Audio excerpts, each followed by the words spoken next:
Right. So in my YouTube posts, I keep trying to keep it simple, which frankly is rather hard for me to do because I'm not simple. But I can draw on stuff that's more communicable than most of my stuff. So this is a prose poem from 82, and it's called Sandcastle. Sandcastle. It's been so long since I've seen her, since I've had the pressure of her body company. In her place, there have been the days of this land ripe Florida, always giving itself over to the close and tugging moon. I took a swim late this afternoon to relieve days quiet and nights incoming voices, and I felt again my childish hunger in the surprise of the breakers and waves pushing around me. I swam with easy strokes, and I was soon past the surf and rolling in the back swells. I was swimming with the current that runs against the coastline. I traced without effort their trails beneath the waves. And then I was resting, floating on the water like a buoy, looking back to shore.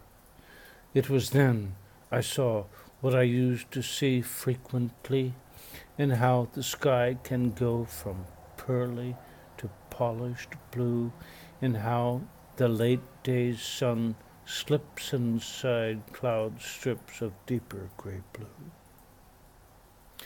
The beach was even wider then, and the hard sand looking as hard as it always does at low tide, even if the tide was already starting to come back in. Walking back out of the water, I thought I would see how a sand castle would look in the day's light, in the early evening's tide. And there I was, a child again, on hands and knees, only not so small and graceful any more. And so I dug the moat, and from that came the mound. The water was coming closer, and the mound was taking shape. Then the first tower of drip sand appeared, on top a pinnacle. Then it was signaling, but I thought, no, not yet. Then the other towers started coming into view at places hanging halfway down the castle's sides, and the drip sand became drying sand. It was when I saw her looking out of one of her towers, then walking through to another. It was when the castle became hers, its filigree, her shiny shells of periwinkle. Surrounded by a moat and protected in her walls, her castle suddenly stood marvelous in the coral pink, flamingo pink of evening's sunset sky, which was when I ran back out into the ocean, long leaping over smaller waves to wash off the sand, to swim a straight shot, hard and far. And I swam, not thinking, not breathing, not wanting anything any more. Then I stopped, and fish twisted around.